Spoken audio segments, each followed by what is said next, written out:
बच्चों कल आप लोगों का कंप्यूटर का 10th क्लास का बोर्ड एग्ज़ाम है, तो उसके लिए मैं आज ये क्लास करा रहा हूँ एमसीक्यू क्लास, जो कि बहुत ही इम्पॉर्टेंट रहती है। और हम सबको मालूम है एमसीक्यू या क्वेश्चन नंबर 2 में हमारे मार्क्स ड्रॉप हो जाते हैं, तो उनसे बचने के लिए ये बहुत स्पेशल क्लास आपको कराई जा रही है। और इसमें क्वेश्चंस वो हैं जो हमारे नॉर्मली जो प्रिंटेड बुक्स वगैरह होती हैं उसमें इस टाइप के क्वेश्चन नहीं मिल पाएंगे ज़्यादा। ये क्वेश्चन पूछे जाने वाले होते हैं और हमारे स्कूल्स में क्वेश्चन मिलते हैं ज़्यादातर। तो ठीक है, हम लोग क्लास स्टार्ट करते हैं और बिल्कुल एनर्जेटिक रहिएगा। ये मैं पहला क्वेश्चन जो बच्चों ले रहा हूं, इसमें कई सारे क्वेश्चन आपके देखे भी हो सकते हैं, बस आपको मैं टाइप ऑफ क्वेश्चन दिखाने की कोशिश कर रहा हूं। तो पहला क्वेश्चन मैंने ये पिक्चर्स वाला जो आता है इसको लिया है, इसके कई सारे एग्जाम्पल ले लिए हैं जिससे कि आपको एक आइडिया मिल जाए कि ऐसे ऐसे क्वेश्चन पूछा जा सकता है पिक्चर वाला। तो फटाफट यहां पर मैं टिक कर लेता हूं, एक पेन ले लेता हूं, सपोज दैट ये वाला ले लिया मैंने। ठीक है, तो जल्दी से देखिए और इसमें बताइए इसमें क्या दिखाई पड़ रहा है आप लोगों को, फटाफट। बी बी हाँ, Sir, two dimensional array with ये four rows and five columns. Yes yes, ये टू डी एरे है जिसमें आपका 1 2 3 4 5 कॉलम है, 1 2 3 4 रो है। तो ऑप्शन बी आपका यहां पर सही है।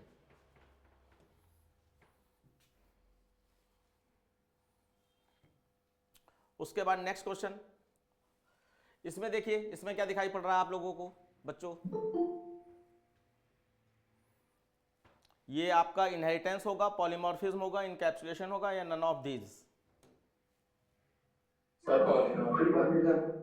बिल्कुल, क्योंकि पॉलीमॉर्फिज्म का मतलब था कि एक ही चीज को एक से अधिक फॉर्म में रिप्रेजेंट करें। तो ये सारे जो है एनिमल्स हैं और इनको एक से अधिक फॉर्म में रिप्रेजेंट किया जा रहा है, इसलिए ये पॉलीमॉर्फिज्म है।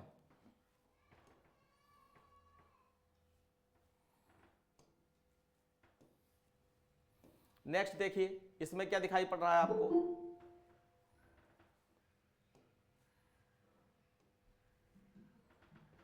Sir, polymorphism. बिल्कुल, इसमें भी एक ही चीज को एक से अधिक फॉर्म में रिप्रेजेंट किया गया है, इसलिए ये भी आपका पॉलीमॉर्फिज्म ही है।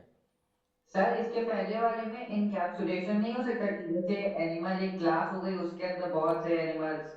नहीं, ऐसा कुछ डिस्क्राइब नहीं किया गया, तीनों में नीचे एनिमल एनिमल एनिमल ही लिखा गया है। ये देखिए इनहेरिटेंस, इनके फीचर्स इनकी सब क्लास के फीचर्स में आएंगे, इसलिए ये आपका इनहेरिटेंस के साथ में रहेगा। ये देखिए एक लॉक है जिसमें बिल्कुल इसमें डेटा को हाइड किया जा रहा है, इसलिए ये डेटा हाइडिंग है। बिल्कुल सही, बहुत अच्छा चल रहे हैं आप लोग। यहां पे देखिए डेटा हाइडिंग उस कॉन्सेप्ट के अंदर आता है कि नहीं आता है? वो डेटा एब्स्ट्रैक्शन जो होता है वही डेटा हाइडिंग होता है, या इनकैप्सुलेशन जो होता है वही डेटा हाइडिंग होता है। तो डेटा हाइडिंग ही उसके अंदर हो रही होती है।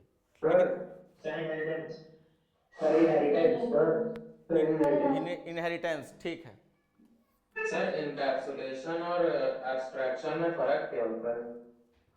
एब्स्ट्रैक्शन में बेटा सिर्फ एसेंशियल फीचर्स ही दिखाए जाते हैं, बैकग्राउंड डिटेल छुपी हुई होती है। और इनकैप्सुलेशन में एसेंशियल फीचर्स कहां से आ रहे हैं उसके पीछे की बैकग्राउंड डिटेल भी दिखाई जाती है। जैसे कि हम एक कैप्सूल दिखाएं, एक कैप्सूल, तो कैप्सूल जो है आपका एब्स्ट्रैक्शन हो सकता है, लेकिन अगर कैप्सूल तोड़ के दिखा दें जिसमें ड्रग्स गिर रही हो तो वो इनकैप्सुलेशन हो जाएगा, यानी अंदर का फीचर को दिखा दिया गया।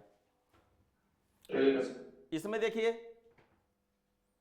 क्लास ऑब्जेक्ट ये एनिमल क्लास है और इससे बहुत सारे ये एनिमल्स दिखाई पड़ रहे हैं। किस में जाओगे?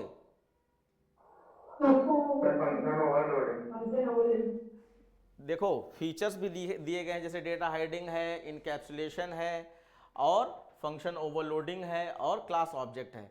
तो यहाँ पे एनिमल क्लास के ये अलग अलग फंक्शन अगर दिखा रहे हैं तो आप यहाँ पे ओवरलोडिंग के साथ में जा सकते हो। बिल्कुल सही है सर, लेकिन उसका कॉन्सेप्ट तो है नहीं। अच्छा, इसमें ऊप्स का कॉन्सेप्ट पूछा है। हाँ, ऊप्स का कॉन्सेप्ट के हिसाब से किस में जाना चाहोगे? सर पॉलीमॉर्फिज्म आप देखो पॉलीमॉर्फिज्म है नहीं, तो इसलिए हमें इसी के साथ जाना पड़ेगा, क्योंकि ये पॉलीमॉर्फिज्म का ही को रिप्रेजेंटेशन है। Yes sir. पर क्लास ऑब्जेक्ट नहीं हो सकता, जैसे एनिमल क्लास के बहुत सारे ऑब्जेक्ट बना। एक मिनट मैं चेक कर लेता हूँ। एनिमल क्लास है और उसके बहुत सारे ऑब्जेक्ट हैं, तो क्लास एंड, अरे यार परफेक्टली तुमने आंसर दिया, सॉरी, ये परफेक्टली आंसर दिया। यहाँ पे क्लास मेंशन की गई और उनके सारे ऑब्जेक्ट, ये क्लास एंड ऑब्जेक्ट के साथ ही जाएंगे हम लोग, बिल्कुल डिस्ट्रैक्ट ना होना। अब इसमें देखो सर क्लास ऑब्जेक्ट कैसे होगा? एनिमल एक क्लास ऊपर दिखाई गई थी और उसके नीचे एनिमल के कौन कौन से मतलब क्लास ऑब्जेक्ट क्या था, क्लास ब्लूप्रिंट होती है और उसके उसके ब्लूप्रिंट के अंदर जो भी फीचर्स हैं वो नीचे दिए गए, अगर किसी भी चीज के अंदर पाए जाते हैं वो उसका ऑब्जेक्ट कहा जाएगा। तो जितने नीचे एनिमल थे वो ऑब्जेक्ट ही थे उस क्लास के, एनिमल क्लास के। इसमें देखो इसमें जो है ये भी ऊप्स कॉन्सेप्ट के हिसाब से ही चलना है आपको, और इसमें स्पीक हो रहा है कोई, यानी एक ही चीज को, बोलने की कला को अलग अलग लोग अलग अलग तरीके से रिप्रेजेंट कर रहे हैं, तो ये पॉलीमॉर्फिज्म के हिसाब से सही जाएगा, क्योंकि यहां पे बोलने को दिखाया गया, सबका अपना अपना। ठीक है, इसमें देखो सर लेकिन सर एनिमल तो है नहीं उसमें। नहीं, पॉलीमॉर्फिज्म का मतलब था एक ही चीज को कई अधिक अधिक अलग अलग फॉर्म में रिप्रेजेंट किया जाए। तो वहां पे बोलने को, कि इंसान ऐसे बोलता है, कोई ऐसे बोलती है, डक ऐसे बोलती है, तो बोलने को अलग अलग फॉर्म में दिखाया गया था, इसलिए वो पॉलीमॉर्फिज्म। इसमें देखो डेटा एब्स्ट्रैक्शन, ठीक है, ठीक है। और अच्छा, अभी और भी कुछ है, इसको भी देख लो।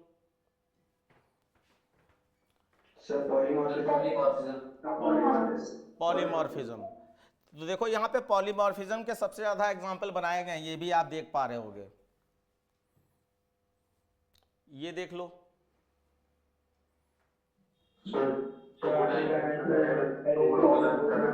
हाँ, ऑप्शन बी, ये तो टिक भी है आपका, ऑप्शन बी।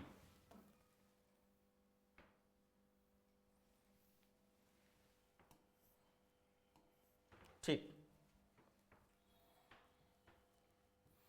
जो भी क्वेश्चन हो सकते थे सामने आए थे वो मैंने सारे ले लिए हैं। इसमें देखो हाँ, चलिए ये तो लगा ही हुआ है, और इसको आप अपने आप से भी पहचान सकते हो कि सबसे पहले कंडीशन चेक हो रही है, उसके बाद एग्जीक्यूशन हो रहा है, और फिर लास्ट में एंडिंग हो रही है। तो एंटी कंट्रोल लूप यानी व्हाइल और फॉर की बात की जा रही है। इसमें देखो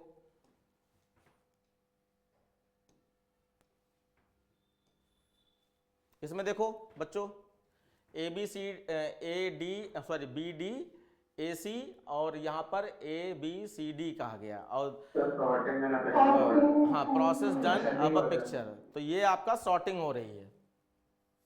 ठीक, ये वैसे क्वेश्चन आपके सॉल्व हैं, बस आप समझते हुए कि मान लीजिए मैं ऑप्शन छुपा लूं और फिर उसके बाद आप देखने की कोशिश कीजिए। इसमें क्या दिखाई पड़ रहा है? हाँ, इसमें पहला एलिमेंट चेक हुआ, फिर दूसरा चेक हुआ, फिर तीसरा, वन बाय वन अगर चेक हो रहा है तो ये इनहेरिट वो क्या आपका लीनियर सर्च है, और अगर मिड से स्टार्ट करते तो बाइनरी सर्च होता। ठीक, लीनियर सर्च है ये आपका।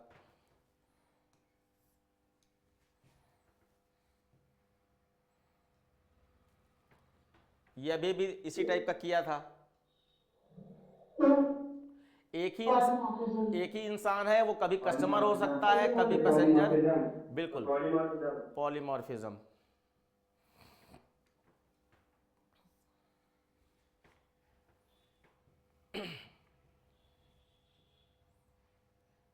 देखिए, the quick brown fox jumps over the lazy dog, ये आपका एक सेंटेंस दिया गया है, और ये आपका कुछ नंबर दिया गया है, ये स्लैश एन दिया गया है, ये कुछ डेसिमल नंबर दिया गया है, और इसमें नीचे पूछा गया है अच्छा कि इनको पहचानना है कि ये कौन कौन से डेटा टाइप में आते हैं। स्ट्रिंग, इंट, कैर और डबल या फ्लोट। तो स्ट्रिंग इंट कैर डबल, ऐसे भी क्वेश्चन बनाया जा सकता है। ये तो 2D एरे का है ही, लेकिन इसमें मेमोरी साइज पूछा गया है, तो मेमोरी साइज कैसे निकालोगे? सारे नंबर कैसे हैं? इंटीजर हैं। हाँ नहीं, सुनो, सारे इंटीजर हैं यानी 4 बाइट, और टोटल कितने बॉक्सेस हैं? तो 1 2 3 4 और 1 2 3 4 यानी 16 नंबर हैं, तो 16 इंटू 4। सर यहाँ पे कुछ डबल में भी तो है 17.67 और 17.5। तो ये मिसप्रिंटिंग भी हो सकता है। अभी हम लोग चेक कर लेते हैं कि इसके आंसर्स जो दिए हैं उसके हिसाब से कौन सा चेक किया गया है। तो 128 आया है, तो 16 इंटू 4 करके देख लो, या 16 इंटू 8 होगा। 8, क्योंकि ये पॉइंट वाली वैल्यू दी गई है तो और नहीं रखी, ये अब इनकी मर्जी है, लेकिन एक के चक्कर में हमें सबको मानना पड़ेगा कि पॉइंट वाली वैल्यू स्टोर हो सकती है। तो किसको इंटू करने से 128 आ रहा है? सर 16 इंटू 8, यानी इसको हम लोग डबल टाइप का मानेंगे, तो उसके हिसाब से 128 आ जा रहा है। यस बेटा। सर मेरे मिसप्रिंट है ना कि वो, क्योंकि एरे तो फिर एक ही डेटा टाइप में सारे डेटा होते हैं उसमें। हाँ, तो तो इसको आप समझो double में मानेंगे। समझो इंटीजर में तो डबल या फ्लोट स्टोर हो ही नहीं सकता है, लेकिन फ्लोट डबल में इंटीजर स्टोर हो सकते हैं, इसलिए आप इसको डबल मान के चलिए। और वो पॉइंट वाली वैल्यू को डबल के साथ ही आप लेके चलिएगा जब तक कोई रेफरेंस ना दिया गया हो फ्लोट का।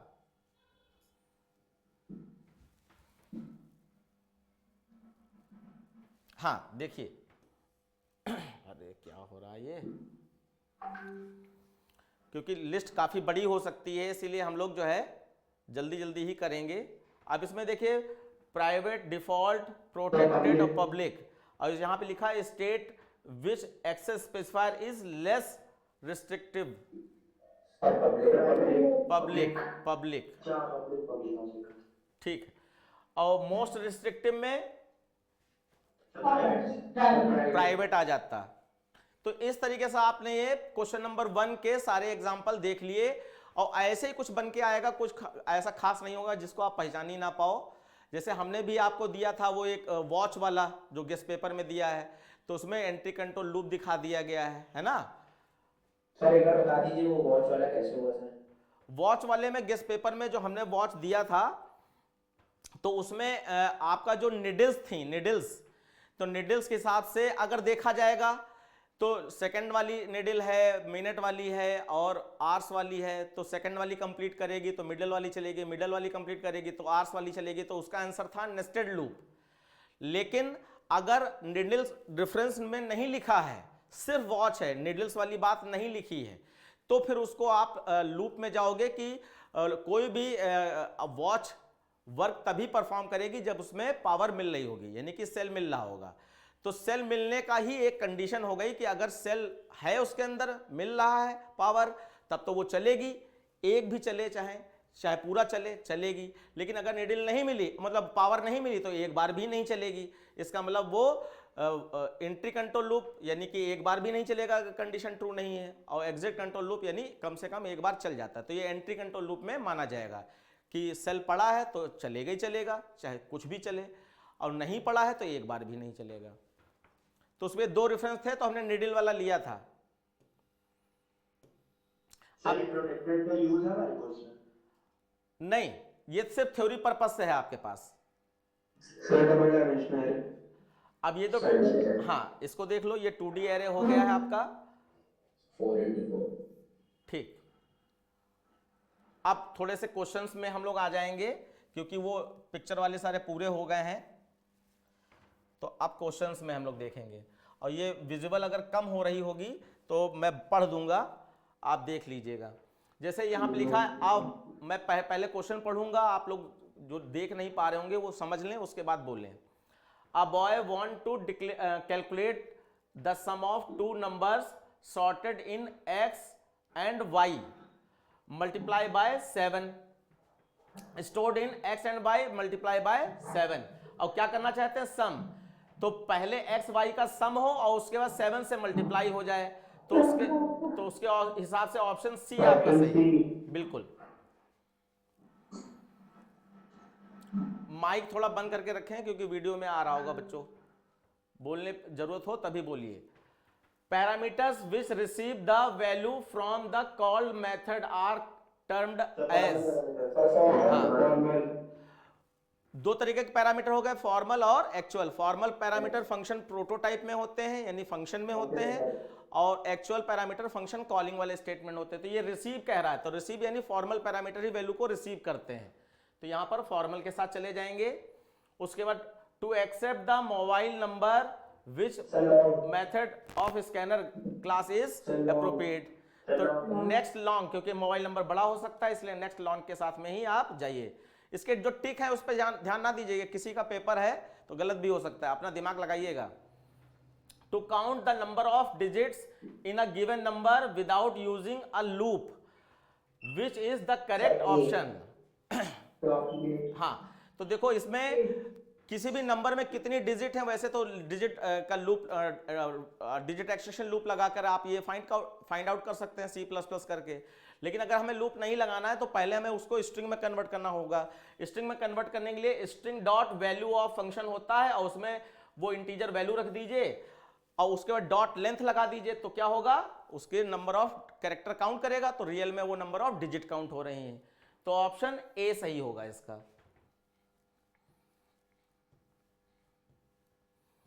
फिर उसके बाद नेक्स्ट क्वेश्चन है, which of the following is not true for polymorphism. Polymorphism के बारे में कौन सी बात सही नहीं है, एक बार मैं पढ़ दे रहा हूं, उसके बाद बताइएगा option A B C D में कौन सही है। Polymorphism, all method have the same name, तो फंक्शन ओवरलोडिंग में पॉलीमॉर्फिज्म होता है तो ट्रू है। और method are invoked based on the argument, जो फंक्शन कॉल होता है उसमें पैरामीटर लिस्ट के हिसाब से वो पहचानता है क्योंकि फंक्शन के नाम तो सेम है, ये भी बात सही है। Method should have the same number and same data type of the argument, ये बात गलत है कि सारे मेथड के डेटा टाइप और नंबर ऑफ आर्गुमेंट सेम नहीं हो सकते, तो यही आपका पॉलीमॉर्फिज्म में नहीं आता है। और it is a OOPs principle, तो ये भी बात सही हो गई, तो ऑप्शन सी रहेगा। उसके बाद which of the following is a valid initialization statement. Option C. हाँ, तो इसमें कौन सा गया आपका, हाँ देखो माइक थोड़ा सा ऑफ रखेंगे। वैलिड इनिशियलाइजेशन स्टेटमेंट पूछ रहा है, तो अगर हम देखें इनिशियलाइजेशन के बारे में, तो जैसे यहां पर पहले वाले में देखें INT(x) इक्वल टू गुड लिखा है, तो गुड तो स्ट्रिंग है, इसमें इंटीजर में स्टोर नहीं हो पाएगा, तो इसका मतलब ये गलत हो गया। INT(y) equal to 45.0 divided by 3 लिखा है, तो क्योंकि ये स्टोर इंटीजर में होना है इसलिए ये भी इनिशियलाइजेशन गलत हो गया।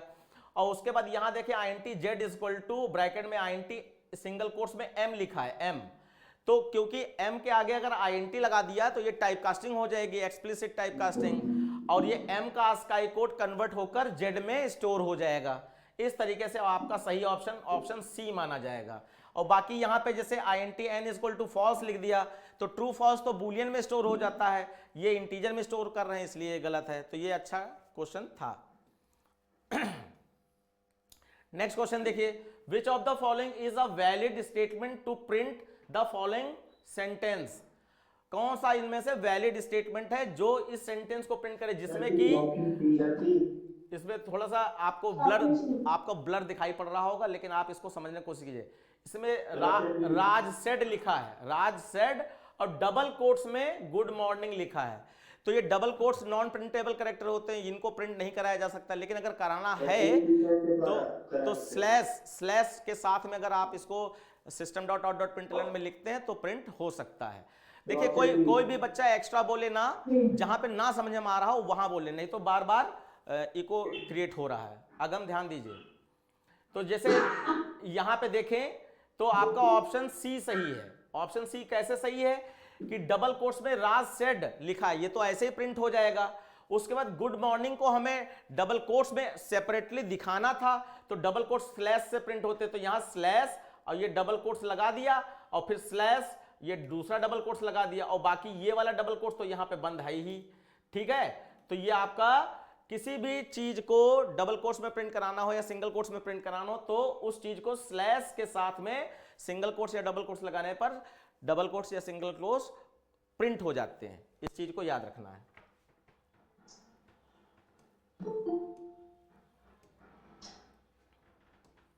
ठीक है, नेक्स्ट देखिए। ऑप्शन इसके डी। हाँ, पहले मैं क्वेश्चन पढ़ूंगा, उसके बाद आप सिर्फ अपना एक ही बार आंसर बताएंगे, बार बार रिपीट करने से चीजें सही या गलत नहीं हो जाती हैं, ठीक है। एक बार बता देंगे और बच्चों को बोलने का मौका मिले। State which access specifier is less restrictive. अभी अभी हम लोगों ने देखा था कि पब्लिक प्राइवेट प्रोटेक्टेड 4 होते हैं, तो लेस रिस्ट्रिक्टिव का मतलब है कि जिसके ऊपर कोई रिस्ट्रिक्शन ना लगी हो, तो वो हमारा पब्लिक होता है। तो ऑप्शन हमारा यहां पर पब्लिक वाले के साथ जाएंगे हम लोग। अगर मोस्ट रिस्ट्रिक्टिव होता तो ये प्राइवेट के साथ जाते हैं। तो लेस और मोस्ट डिफॉल्ट में क्या नाम होता?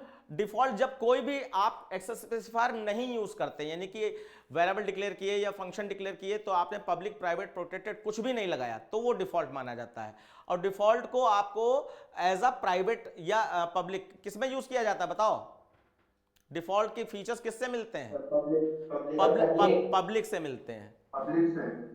लेकिन वो अब पैकेज से बाहर नहीं जा पाता है, बस इतना ही रहता है। हमने डिफरेंसेस वो आपकी जो थ्योरी वाली फाइल कंप्लीट पढ़ाई थी ना, उसमें ये सारी चीजें दी गई हैं। फिर देखिए, which method rounds off the decimal values to an integer.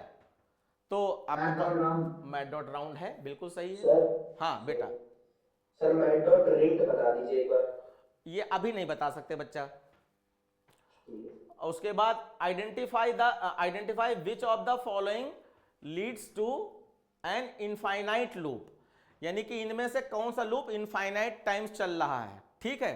तो इनफाइनाइट का हमने कुछ रूल बताया था, वो छोटी सी पहचान अगर आप याद रखोगे तो मे बी वही आपको इनफाइनाइट पहचानने के लिए आसान हो जाएगा।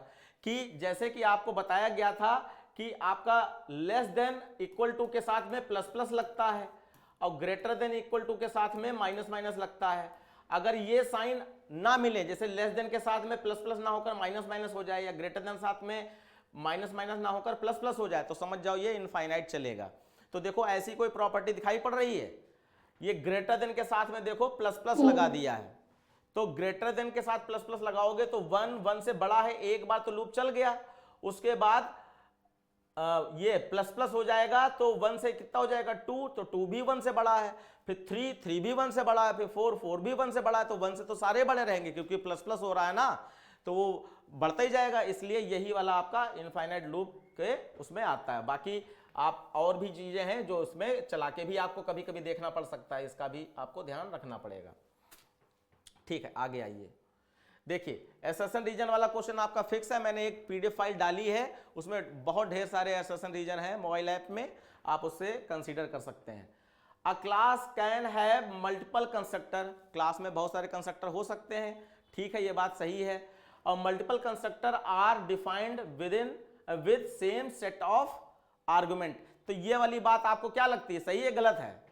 Multiple constructor are defined with same set of argument, यानी कि उनके गोल वाले ब्रैकेट में जो आर्गुमेंट लिस्ट होती है वो कह रहे हैं सेम होती है। तो सेम नहीं होती, चाहे ओवरलोडिंग चाहे कंस्ट्रक्टर की हो चाहे फंक्शन की हो, उसका रूल है कि पैरामीटर लिस्ट सबकी अलग अलग होगी। किसी में कोई भी आर्गुमेंट नहीं है, किसी में 2 हैं, किसी में 4 हैं, और मान लीजिए दोनों में कोई 2 फंक्शन ऐसे हैं जिनके आर्गुमेंट सेम है कि उसमें भी 2 इंटीजर हैं और इसमें भी 2 हैं लेकिन इंटीजर ना होकर फ्लोट हैं, तब भी वो सही है।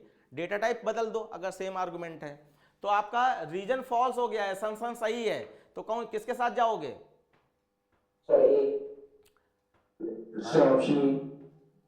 रीजन इज ट्रू और sorry assumption is true, reason is false. अच्छा, इसमें ऊपर नीचे कर दिया गया इसलिए कंफ्यूजन हो रहा था। ठीक, आगे देखिए। देखो हम लोग ज्यादा से ज्यादा क्वेश्चन करना चाह रहे हैं, इसीलिए थोड़ा सा एक्सप्लेनेशन में नहीं जाएंगे, सीधे आंसर्स में जाएंगे। An array can store element of different data type, तो ये बात सही है गलत? क्योंकि एरे को हम लोगों ने पढ़ा है कि हाँ, एरे को हम लोगों ने पढ़ा है कि it is a collection of similar data type, और इसमें कह रहा है डिफरेंट डेटा टाइप, तो एसर्शन गलत हो गया। अब रीजन एक बार चेक कर लेते हैं। An array is a user defined data type, ये बात सही है, with multiple values of same data type, ये बात सही है, बट डिफरेंट मेमोरी लोकेशन, ये भी बात सही है। तो रीजन आपका ट्रू है, असर्शन आपका फॉल्स हो गया। ऑप्शन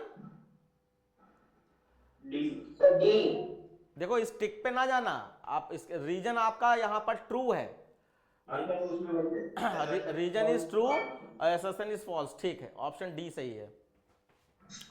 तो इसमें आंखें बंद करके ना कर दीजिएगा, ये इसके देख लीजिएगा ऑप्शन में क्या लिखा है। उसके बाद नेक्स्ट क्वेश्चन देखेंगे हम लोग। The output of the statement math dot seal 89.9 और प्लस मैट डॉट फ्लोर 90.5। तो जरा पहले बताओ 89.9 का सील क्या करेगा? 90.0 कर देगा। और ये 90.5 का फ्लोर क्या करेगा? 90.0 कर देगा। दोनों को प्लस करो, 180.0। अच्छा, ये ज्यादातर फंक्शन सारे 0.0 जरूर लगाते हैं, राउंड फंक्शन था वो 0.0 नहीं लगाता है, याद रखिएगा। मतलब वो इंटीजर आर्गुमेंट देता है, बाकी सब में तो आपका पॉइंट वाली वैल्यू चलेगी। ठीक है, नेक्स्ट देखिए। The output of the statement tiger दिया है इंडेक्स ऑफ ए। तो टाइगर में ए है क्या? No sir. हाँ, तो ये हमें मालूम है कि इंडेक्स ऑफ फंक्शन किसी भी कैरेक्टर का स्ट्रिंग के अंदर इंडेक्स नंबर बताता है, लेकिन वो कैरेक्टर अगर स्ट्रिंग में है ही नहीं तो -1 हमेशा रिटर्न होता है। ये इंपॉर्टेंट चीज है। अच्छा, अगर स्मॉल ए होता तब भी -1 होता। हम कह रहे अपर केस लोअर केस अलग अलग समझे जाते हैं, इस चीज का ध्यान रखिएगा, वो सेम नहीं होंगे। द आउटपुट स्टेट, हाँ, सोल्जर करके जो भी लिखा है कंपेयर टू सोल्यूट, तो इसमें देखो कैसे मैच होगा। एस मैच होगा, सेम है, इग्नोर कर देंगे। ओ मैच होगा, सेम है, इग्नोर कर देंगे। एल मैच होगा, सेम है, इग्नोर कर देंगे। डी और यू ये आपके अलग हैं। अब डी और यू में आप लोग क्या करेंगे, आप यहां पर डी लिख लो और यहां पर आप यू लिख लो, और इसके बीच का डिफरेंस पहले ढूंढ लो क्या है। तो माइनस होगा सर। हाँ, लिसन, अभी मैं वो एक्सप्लेन करते हुए आगे बढ़ रहा हूं, बीच में बोलिएगा नहीं। तो हमने कहा डी और यू का डिफरेंस ढूंढ लो। तो डी और यू का डिफरेंस ढूंढने के लिए तरीका क्या है? डी को छोड़कर ई से गिनेंगे, ई से यू तक गिनेंगे। तो ई से यू तक गिनोगे तो 17 आएगा। अब ये 17 पॉजिटिव, प्लस आएगा। अब ये 17 पॉजिटिव आएगा या नेगेटिव, ये कैसे डिसाइड करते हैं? तो यहां पे देखिएगा, जो पहली वाली स्ट्रिंग है उसका लेटर देखना है कि वो अगर छोटा है दूसरी वाली स्ट्रिंग से, तो क्या मतलब हुआ कि जैसे डी जो है आस्काई कोड के हिसाब से यू से छोटा है, तो आपका रिजल्ट हमेशा माइनस में आएगा। और अगर यहीं पर ये पहली वाली स्ट्रिंग का कैरेक्टर आस्काई कोड के हिसाब से दूसरी वाली स्ट्रिंग से बड़ा होता तो रिजल्ट प्लस में आता। तो क्योंकि डी छोटा है यू से, इसलिए 17 तो डिफरेंस है, लेकिन 17 माइनस में आएगा। तो यहां पे -17 ऑप्शन बी के साथ जाएंगे। तो ये हमने कहा डी से यू तक ढूंढ लो, इसका मतलब डी को छोड़कर ई से गिनना है यू तक। इस बात का विशेष ध्यान रखेंगे। सर यस बेटा। सर मैं इधर पहली वाली स्ट्रीम में SOL सिर्फ लिखा रहता है और दूसरी वाली स्ट्रीम में सॉल्यूट होता है, तो सर आंसर 4 हाँ, आता है। देख लो, ये भी ऑप्शन बहुत अच्छा है कि जैसे पहली वाली स्ट्रिंग में SOL लिखा है और दूसरी वाली स्ट्रिंग में सोल्यूट लिखा है, तो इसमें जब सेम पार्ट इन दोनों में सेम है और इसमें आगे कैरेक्टर नहीं है, तो यहां पर SS मैच करेगा, छोड़ देगा। O मैच करेगा, छोड़ देगा। LL मैच करेगा, छोड़ देगा। उसके बाद इसके आगे इसमें तो कुछ है नहीं, तो वो 0 मान लेगा। और इसके आगे क्या करता है, नंबर ऑफ कैरेक्टर काउंट कर लेता है। तो UTE यानी 3, तो 3 कैरेक्टर मिले। इधर क्या है 0, इधर क्या है 3, और पहले वाला छोटा है और दूसरे वाला बड़ा है, तो छोटा है तो यानी माइनस रिजल्ट आएगा, और दोनों के बीच का डिफरेंस क्या है 3 है, तो यानी इस केस में -3 आंसर आता आपका। ठीक है, नंबर ऑफ कैरेक्टर काउंट कर लेता है जितना भी एक्स्ट्रा है इस केस में। वो हमने स्ट्रिंग की वीडियो में बहुत कायदे से समझाया है ये सारी चीजें। फिर देखिए नेक्स्ट, इसमें चूज करना है statement which is equivalent to the given. अब ये इफ एस दिया है, इफ में आपका ए अगर बड़ा है बी से तो ऑनेस्ट प्रिंट हो जाए, एल्स में आपका सिंसियर प्रिंट हो जाए। अब इसमें से कौन सा सही है, तो आप देखिए जैसे SOPLN में ऑनेस्ट और सिंसियर प्रिंट हो रहा है, तो यहां पे टिक सही लगा है कि ये टर्नरी ऑपरेटर से कन्वर्ट अगर करना है आपको, तो SOPLN में ternary operator A is greater than B, फिर कंडीशन ट्रू होगी तो क्या ऑनेस्ट ये किसको मिल जाएगा SOPLN को, अगर कंडीशन फॉल्स होगी तो सिंसियर ये किसको मिल जाएगा SOPLN को। तो ये आपका ऑप्शन B सही है।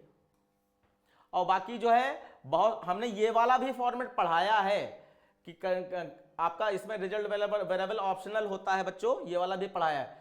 तो अगर कंडीशन ट्रू हुई तो एसओपिलन डायरेक्ट यहां लिख सकते हैं, कंडीशन फॉल्स है तो एसओपिलन डायरेक्ट यहां लिख सकते हैं। तो ये भी आपका बिल्कुल सही है, लेकिन क्वेश्चन देने वाले ने दोनों आंसर एक तरीके से सही दे दिए हैं, तो वो गलत बात है। ठीक है, तो अब ये ज्यादा अप्रोप्रिएट है क्योंकि मैंने दोनों स्टेटमेंट और करके दिखाए थे, तो ये वाला ज्यादा अप्रोप्रिएट माना जाता है, इसलिए इसी को हम लोग लेकर चलेंगे। सही वो भी है। इन अ programme a task is divided into simple methods. Name the features used in this context. तो यहां पर कोई भी टास्क जो है कई सारे उसमें जब भागों में डिवाइड कर दिया जाता है तो उसको फंक्शन प्रोग्रामिंग कहते हैं। जैसे कि आपको 2 नंबर का सम करना था, तो टास्क क्या है? 2 नंबर का सम करना। लेकिन सम करने के लिए आपको क्या क्या चाहिए? पहले 2 नंबर इनपुट करने पड़ेंगे, ये एक टास्क हो गया। फिर 2 नंबरों का सम करना पड़ेगा, ये दूसरा टास्क हो गया।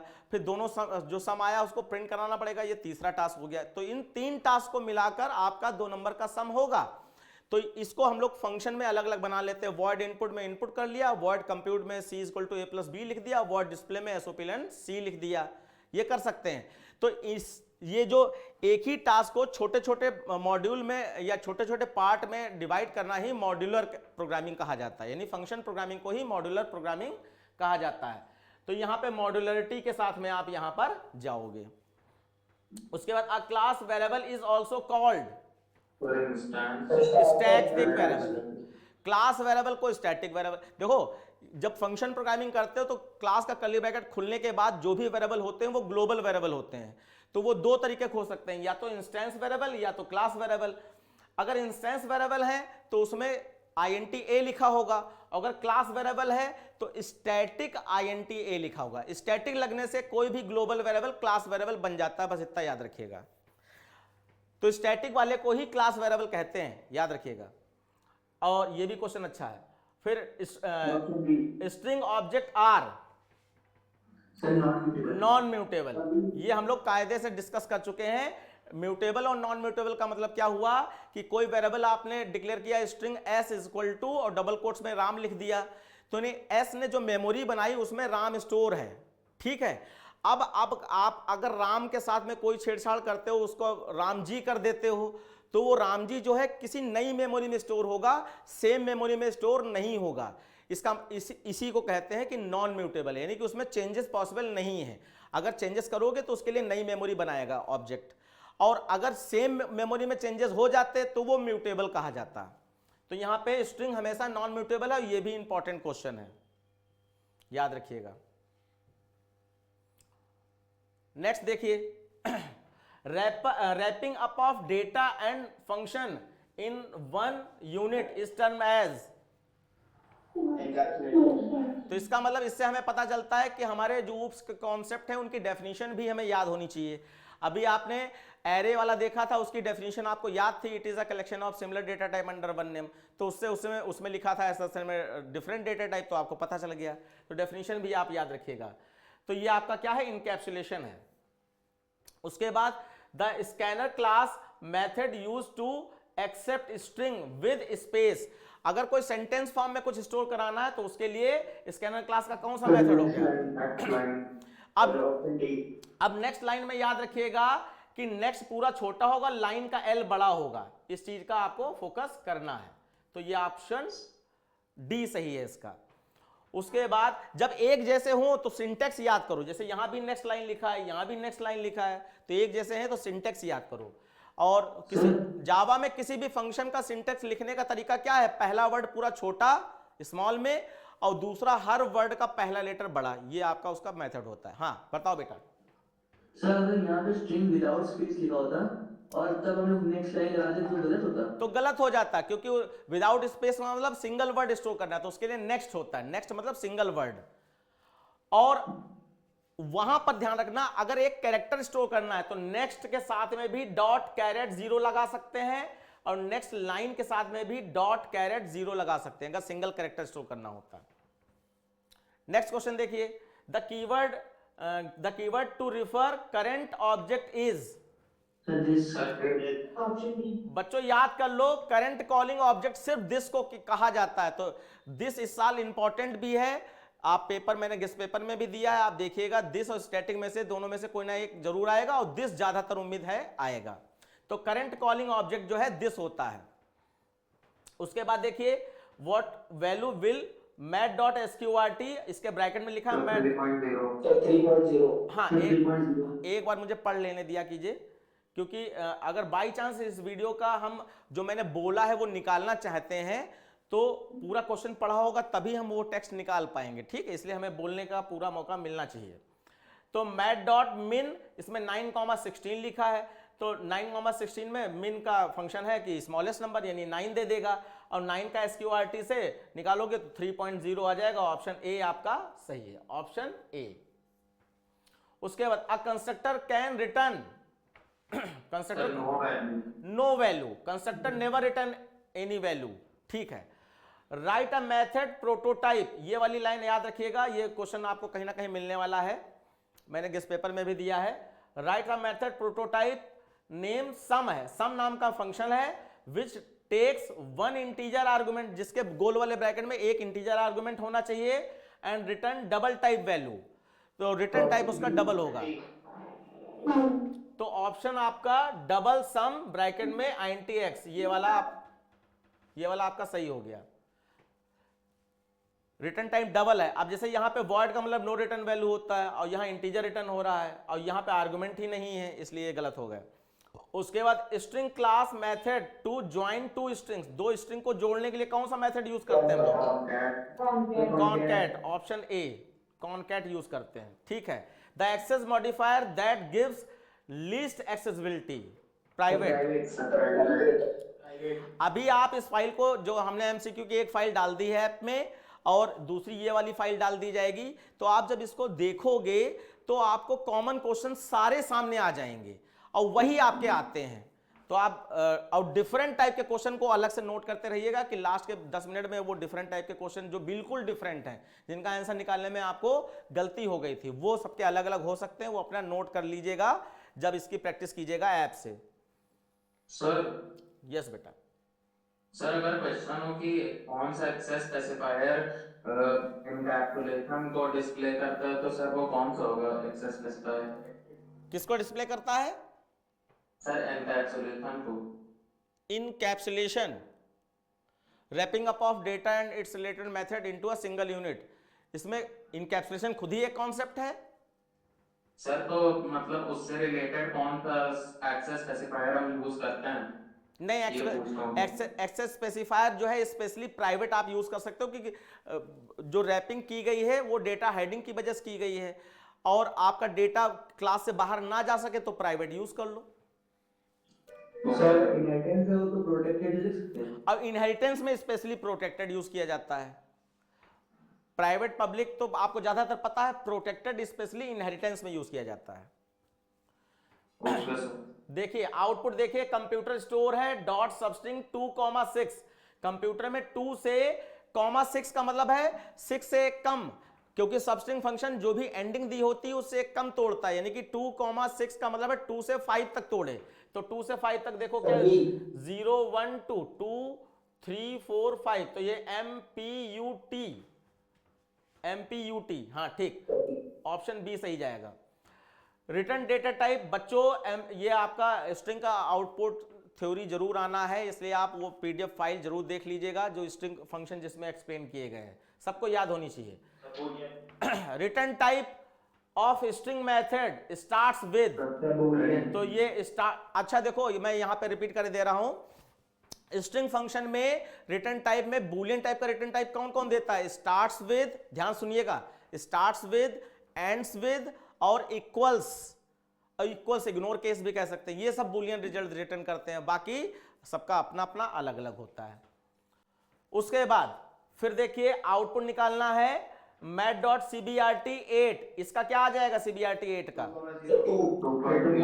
2,0 आ जाएगा, और -3.4 का सील में क्या आएगा? -3.0 आ जाएगा। तो -3.0 और यहां आया था 2 plus -3.0 -1 mine none of these. Sir क्योंकि -1 नहीं हो सकता, 0.0 नहीं लगा है। सुनो तो ये 2 जो आप कहा था तो आपने तो 2.0 इसका आया है CBRT का, और -3.4 में आपका सील फंक्शन -3 कर देगा, तो ये बीच में क्या लगा है प्लस, और यहाँ पे -3.0 इसने दिया है। इसको सॉल्व करो।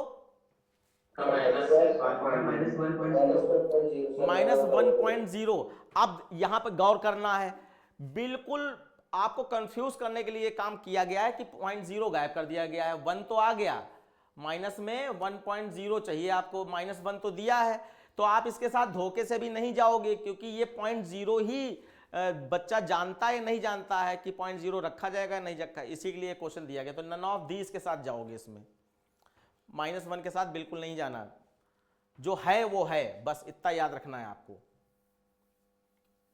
यही लालच वहां पे दिया जाता है एग्जाम में कि आपसे गलत हो जाए। ओके, नेक्स्ट क्वेश्चन देखिए। State the value of y after the following code is executed. तो देखो कैरेक्टर टाइप का x है जिसमें d स्टोर है, और d का ASCII कोड क्या होगा? 68. जो आप बोलोगे मैं कैलकुलेट नहीं कर रहा हूं, 68 बताया आपने। अब उस 68 को जो है इंटीजर में चेंज हो रहा है, सॉरी इंटीजर में नहीं, ये d स्टोर था x में, अब वो जब इंटीजर में स्टोर हो जाएगा तो कितना आ जाएगा? 68 आ जाएगा। और उसके बाद यहाँ पे ऑप्शन 68 सही है। अच्छा ये बताओ, int y equal to x, ये कौन सी टाइप कास्टिंग है? इम्प्लिसिट है, ये अपने आप कन्वर्ट हो रहा है, कैरेक्टर इंटीजर में नहीं। छोटा डेटा टाइप जब बड़े डेटा टाइप में ऑटोमेटिकली कन्वर्ट होता है तो वो इम्प्लिसिट टाइप कास्टिंग कही जाती है। अब आउटपुट देखिए, यहां पे एसओपीएन में अमेरिका दिया है और यहां पर इंडेक्स ऑफ ए, तो अमेरिका में ए जब लेफ्ट टू राइट की ओर, हाँ यस, लेफ्ट टू राइट की ओर ढूंढेगा तो जो पहला ऑकरेंस है वही मैच कर लेता है, तो ए मैच हो गया, तो ये 0 पे आपका मैच हो जा रहा है, ठीक है। उसके बाद देखिए, जब 2D एरे में स्ट्रिंग दी जाए तो पहला ये जो वर्ड है ये 0 लाइन पे माना जाएगा, 0 लाइन पे, फिर दूसरा 1 पे है, फिर तीसरा 2 पे, फिर 3 पे है। अब यहाँ पे एरे ऑफ 2 कहा गया, 2 का मतलब ये स्क्वायर की बात हो रही है, और इसमें सबस्ट्रिंग 2 कहा दिया गया, तो ये इंडेक्स नंबर इसके डालो 0 1 2, तो 2 से आखिरी तक पूरा तोड़ दे, तो नहीं यानी UARE इसमें आएगा। बच्चे कई लोग इसको जल्दीबाजी में समझ नहीं रहे हैं, देखो फिर से ध्यान दो, हमने हर वर्ड का अलग अलग इंडेक्स नंबर डाल दिया, तो वो तो यहां पर आ गया, तो ये 2 का मतलब है ये स्क्वायर की बात हो रही है, और फिर सबस्ट्रिंग 2 का मतलब है ये इसके भी तो इंडेक्स नंबर है, तो 2 3 4 5 ये इंडेक्स नंबर इसके हैं, तो आपका स्क्वायर के अंदर इंडेक्स नंबर 2 से आखिरी तक पूरा तोड़ दे, 2 से यानी UARE ये पूरा तोड़ देगा। तो निकालने का तरीका याद रखिएगा, अभी किसी ने नन ऑफ दीज भी कह दिया था जल्दीबाजी में, तो जल्दीबाजी बच्चा तुम्हारा नंबर ले जाएगा, इसलिए पूरी तरीके समझो, ठीक है। सर यस बेटा। सर अगर उसमें क्यूब और स्क्वायर के बीच में अगर कॉमा ना लगाओ तो सर क्यूब स्क्वायर फिर पूरा एक ही में माना जाएगा? यस, तो वो पूरा एक वर्ड माना जाएगा। अब डबल कोट्स अलग अलग हैं, कॉमा से सेपरेट हैं, इसका मतलब ये सारे अलग अलग वर्ड हैं। उसके बाद नेक्स्ट देखिए, variable that is declared with the keyword static. अब देखो ये रिपीट हो रहा है, क्लास वेरिएबल है, अभी भी हम लोगों ने डिसाइड किया था, समझा था। फिर class is used to convert a primitive data type to corresponding object. Wrapper class बिल्कुल सही है, जैसे कि ये class is used to convert primitive data type to corresponding object. तो हम लोग जानते हैं कि जैसे कि अगर आप जो है इंटीजर वैल्यू को स्ट्रिंग ऑब्जेक्ट में कन्वर्ट करना चाहो तो उसके लिए आपका जो है स्ट्रिंग ऑब्जेक्ट में तो स्ट्रिंग डॉट वैल्यू ऑफ लिख सकते हो, या इंटीजर डॉट टू स्ट्रिंग लिख सकते हो, ठीक है। आगे देखिए, a single dimension array has N element, N का मतलब मान लो 10 है, अगर किसी भी एरे में 10 एलिमेंट स्टोर करने की क्षमता है तो what will be the last subscript n-1।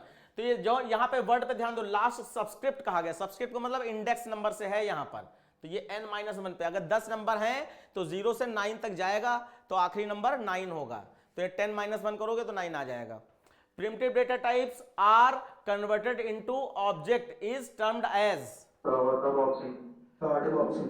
Primitive data type को ऑब्जेक्ट में कन्वर्ट, तो हमने आपको बताया था, देखो मैं फिर से यहां पे लिख के दिखाई दे रहा हूं, जैसे कि ये प्रिमिटिव है और ये आपका ऑब्जेक्ट है, ऑब्जेक्ट, तो प्रिमिटिव से ऑब्जेक्ट में कन्वर्ट करेंगे, ये प्रिमिटिव से ऑब्जेक्ट में कन्वर्ट करेंगे तो ये हो रहा है बॉक्सिंग या ऑटो बॉक्सिंग, और ऑब्जेक्ट से प्रिमिटिव में कन्वर्ट कर रहे हैं तो ये हो जाएगा आपका अनबॉक्सिंग। याद करने की कोशिश करो, मैंने एरो देखो ऊपर लगाया है नीचे नहीं लगाया है, प्रिमिटिव से ऑब्जेक्ट में कन्वर्ट करेंगे तो बॉक्सिंग, और ऑब्जेक्ट से प्रिमिटिव में कन्वर्ट करेंगे तो अनबॉक्सिंग। ठीक है, सर ये रैपर वाला नहीं समझ में आया, एक बार बता दीजिए। अरे ये काम करने के लिए रैपर क्लास ही यूज करते हो ना, इंटीजर लिखा तो इंटीजर क्या है, आई बड़ा है, रैपर क्लास है। Okay sir. की पॉइंट याद रखो, फंडामेंटल याद रहेगा तो कोई दिक्कत नहीं आएगी बच्चों। तो यहां ऑप्शन कौन सा सही जा रहा है सर ए, ऑटो बॉक्सिंग या बॉक्सिंग। ठीक, गिव द आउटपुट, तो यहां पे इंडिया, इंडियन आर्मी लिखा है और इसमें इंडियन से कंपेयर कर रहे हैं तो देखो वही मिल गया, इंडियन दोनों सेम है, आर्मी जो एक्स्ट्रा है उसके नंबर ऑफ कैरेक्टर गिन लिए जाएंगे, तो देखो यहां पर IAN यहां तक सेम है। अब इसके बाद ये कैरेक्टर गिन लो तो 1 2 3 4, तो यहां पर यहां पे ये 4 है और इसके आगे जाओगे तो यहां ये 0 मान लेगा, तो पहले वाला अगर बड़ा है तो प्लस में आएगा, और 4 0 के बीच का डिफरेंस क्या है 4, तो 4 प्लस का आएगा, यानी कि आपका ऑप्शन सी जाएगा। ठीक, देखिए number of bytes occupied by the integer array of 3 row and 4 column, तो 3 रो 4 कॉलम का मतलब 3 इंटू 4 हो गया, 3 रो 4 कॉलम, और फिर अब इंटीजर है तो इसे इसका मतलब इंटू 4 एक और आ जाएगा क्योंकि इंटीजर 4 बाइट लेते हैं, तो 48। अगर बिट मोड में होता तो बिट में होता तो बिट कितना 1 बाइट लेता है, बिट कितना लेता है 1 बाइट, तो 4 इंटू 3 1 बाइट 8 बिट लेता है ना, क्या चीज, सर 1 बाइट 8 बिट लेता है ना, तो अगर बिट में बोला होता तो इंटू अच्छा बिट, ओके बिट पूछ रहे हैं 96 हो जाता है। ठीक, तो ये जो भी निकला है इसको इंटू 8 कर देते बस, अगर बिट में पूछा गया होता। ओके फटाफट करेंगे हम लोग जिससे जल्दी से जल्दी ज्यादा से ज्यादा क्वेश्चन कर लें, बाकी आपको अपने आप खुद ही देखने हैं। देखिए इसमें ये एक पिक्चर दी गई है जिसमें आपको ये फीचर्स ऑफ जावा डिपिक्ट, तो इसमें एक ही दो फंक्शन ओवरलोडिंग का एग्जांपल है जिसमें देखो पैरामीटर लिस्ट सबकी अलग अलग है, फंक्शन के नाम सेम है, इसी को फंक्शन ओवरलोडिंग कहते हैं। तो फंक्शन ओवरलोडिंग इसमें आ जाएगा आपका ऑप्शन 4।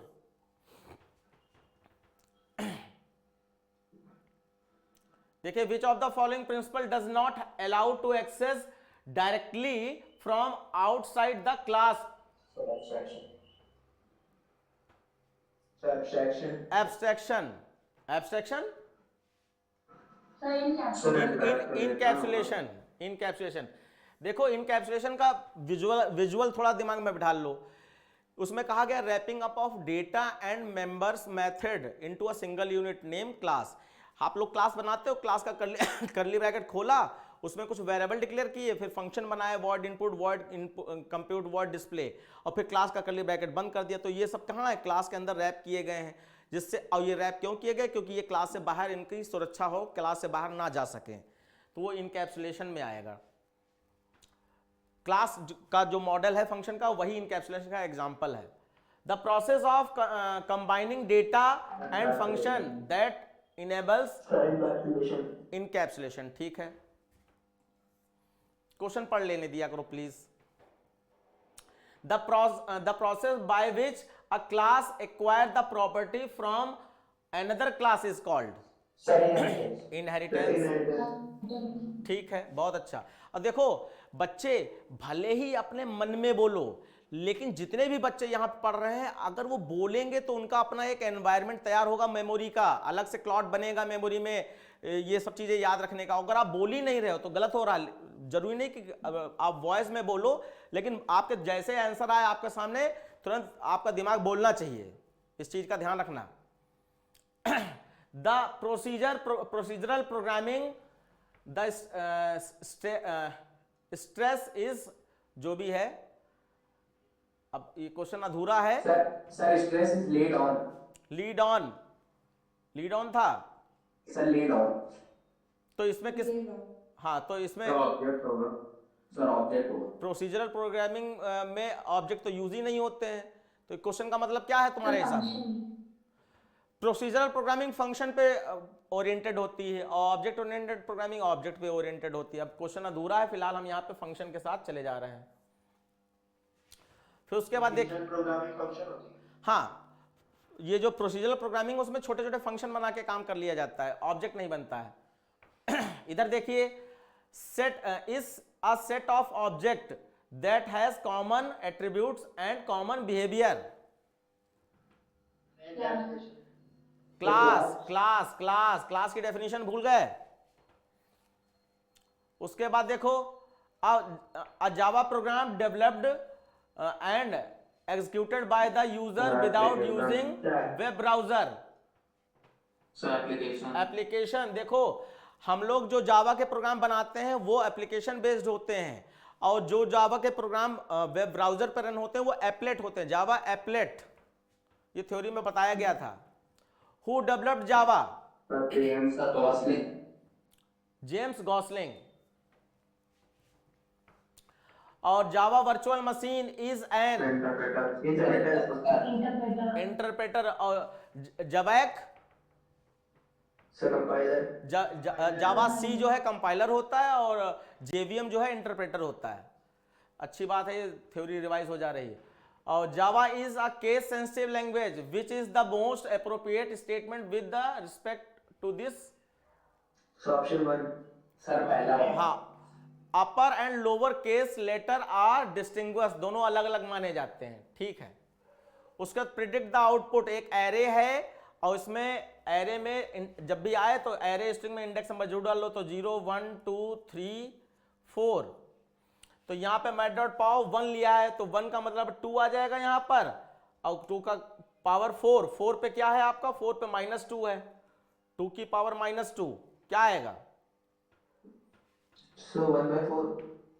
अभी तो बहुत खतरनाक दे दिया गया, 2 की पावर -2 कितना आ जाएगा?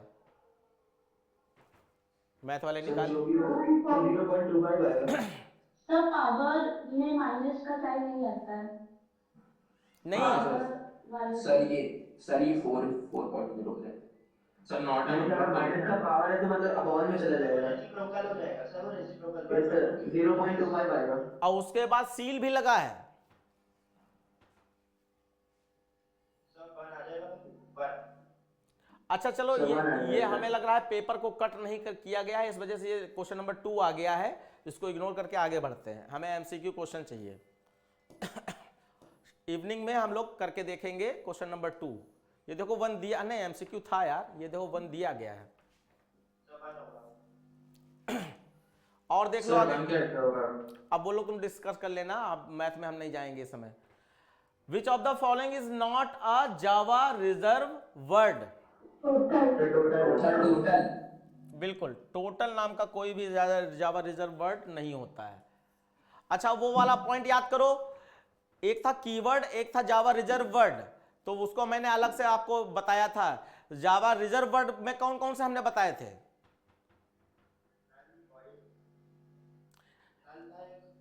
देखो एक लाइन हमने बताई थी कि सारे कीवर्ड जावा रिजर्व वर्ड नहीं हो सकते हैं, लेकिन सारे जावा रिजर्व वर्ड कीवर्ड होते हैं। तो रिजर्व वर्ड में स्पेशली ट्रू, फॉल्स और नल, ये 3 बताए थे, याद रखना, ये जावा रिजर्व कीवर्ड हैं, ट्रू, फॉल्स, नल, बाकी सब कीवर्ड हैं।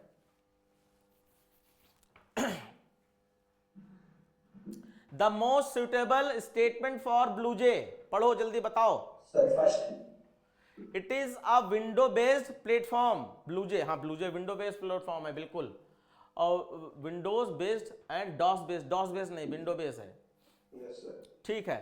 अ package contain classes classes, Classes.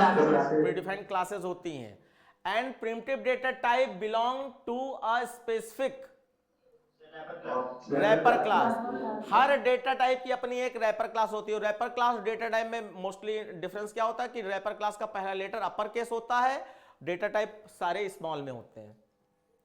लेकिन इंटीजर और कैर का रैपर क्लास अलग होता है। आईएनटी का रैपर क्लास इंटीजर है, कैर का रैपर क्लास कैरेक्टर है। ये दो का याद रखिएगा स्पेशली।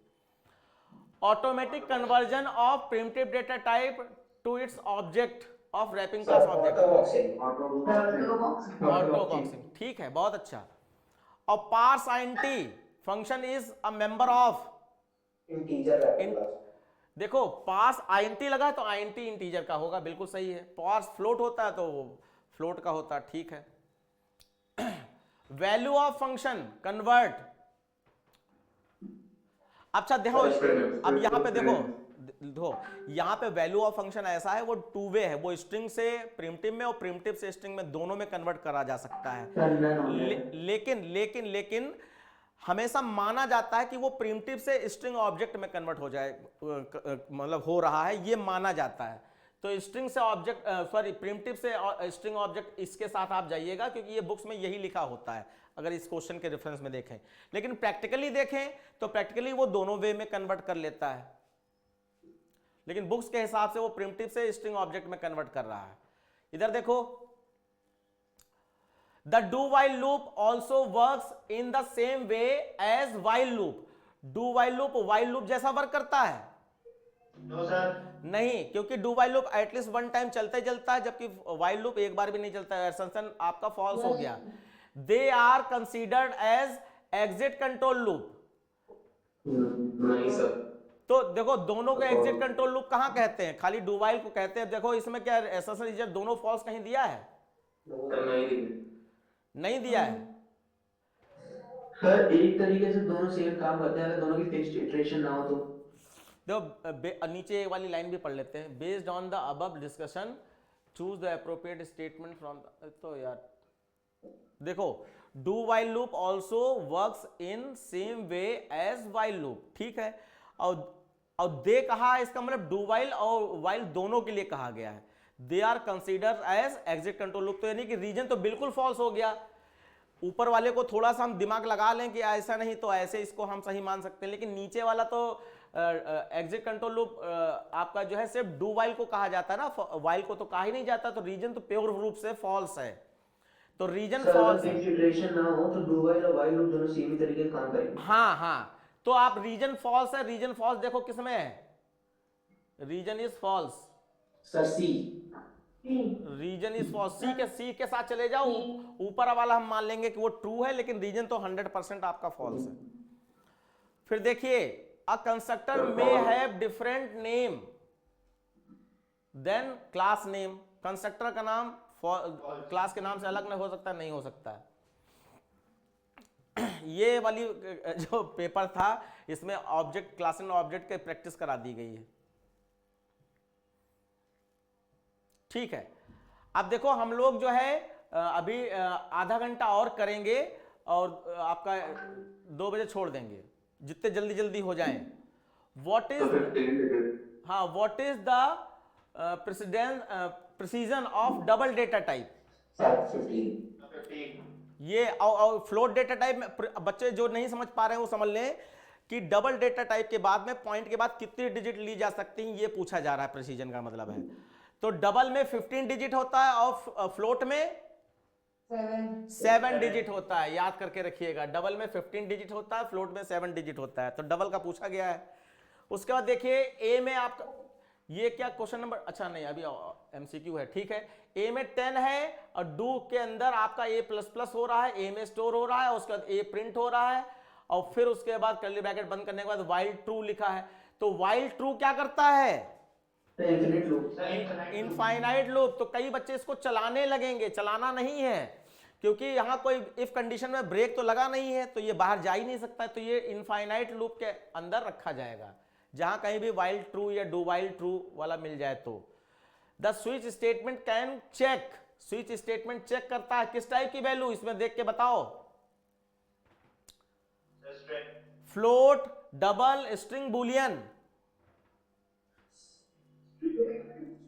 अरे भूल गए, स्विच केस में हमने हाँ सुनो, स्विच केस में हमने बताया था कि चॉइस वेरिएबल 3 तरीके हो सकता है, इंटीजर, कैरेक्टर और स्ट्रिंग। तो इंटीजर कैरेक्टर जो ज्यादातर यूज होता है इंटीजर कैरेक्टर, लेकिन वो नहीं दिया गया, अब आपका स्ट्रिंग दिया गया, तो स्ट्रिंग आप याद रखिएगा। बच्चे और बीच में बातें ना करें, ध्यान रखें क्लासेस का। Name the type of error in the statement occurs first in the given below. अब जैसे यहां पे माइनस में 5 स्टोर है x में और डिवाइडेड बाय 0 हो रहा है बच्चों, run time error divided by 0। Array index out of bond होता है, रन टाइम एरर होता है, divided by 0 run time error है, माइनस वैल्यू का स्क्वायर रूट निकालना रन टाइम एरर है। या वो भी रन टाइम एरर आ जाता है कि डबल जबरदस्ती इंटीजर में कन्वर्ट हो रहा है तो एरर शो कर देगा, रन टाइम एरर है, अगर जबरदस्ती करवाया जा रहा है, टाइप कास्टिंग नहीं हो रही तो। आगे बढ़ो। A class is a collection of object having common characteristics and behavior। तो अभी भी ये डेफिनेशन हम लोगों ने पढ़ी थी, क्लास की डेफिनेशन सही है। An object is an identifiable entity having characteristics and behavior। तो ये भी बात आपकी सही है, ऊपर वाली भी बात सही है, लेकिन वो नीचे वाली बात ऊपर वाली बात को एक्सप्लेन कर रही है क्या? यस सर, कर रही है। Yes sir. अच्छा, object is identifiable entity having characteristics and behaviour, तो वो तो इंडिविजुअली अपने बारे में बता रहा है, अब क्लास अपने बारे में बता रही है। सर नहीं, ठीक है सर, बी होगा, बी के साथ जाइए इसमें, ये वो अपनी डेफिनेशन बता रहा है, वो अपनी डेफिनेशन बता रहा है, ऊपर को एक्सप्लेन नहीं हो रहा है। ठीक है, इधर देखिए, is used to convert string value to its respective primitive data type. ध्यान से देखिएगा, कह रहा है convert string value respective primitive data type. Primitive data type में कन्वर्ट करना, इसका मतलब अगर आप वैल्यू ऑफ का यूज करना चाहते हो तो कर सकते हो, लेकिन वैल्यू ऑफ में v बड़ा कर दिया, जबकि v छोटा होता है, ऑफ का o बड़ा होता है। ठीक है, तो यहां पर आप पार्स के साथ जाइए, क्योंकि टू स्ट्रिंग तो स्ट्रिंग में ही कन्वर्ट, हम लोगों को क्या करना है, string convert string value, string value को प्रिमिटिव में लाना है, तो टू स्ट्रिंग तो स्ट्रिंग में ही कन्वर्ट करता है, और टू प्रिमिटिव कुछ होता नहीं, पार्स के साथ जाना पड़ेगा आपको। पार्स आइंटी, इंटीजर डॉट पार्स आइंटी किसी स्ट्रिंग नंबर को इंटीजर में कन्वर्ट करता है, फ्लोट डॉट पार्स फ्लोट किसी भी स्ट्रिंग नंबर को फ्लोट में कन्वर्ट करता है। और वैल्यू ऑफ हो सकता था इंटीजर डॉट वैल्यू ऑफ, लेकिन वैल्यू ऑफ ही गलत लिखा है, इसलिए इसके साथ नहीं जाएंगे। पूरा नहीं, लेकिन पार्स स्पेशली इसीलिए यूज ही किया जाता है, parse int, parse float, parse double, इसका काम ही है स्ट्रिंग वैल्यू को प्रिमिटिव में कन्वर्ट करना। और बाकी यहां पर वैल्यू ऑफ के साथ जा सकते थे, लेकिन वैल्यू ऑफ सिंटेक्स गलत लिखा है, क्योंकि सिंटेक्स देखो यहां पे सही लिखा है इनका, टू स्ट्रिंग ये सही है, हाँ ओ छोटा है, तो ऐसा कोई वर्ड ही नहीं होता है। Which of these data type value is return by equals boolean. Sir boolean. इस पिक्चर में देखो क्या हो रहा है, इनहेरिटेंस। इनहेरिटेंस।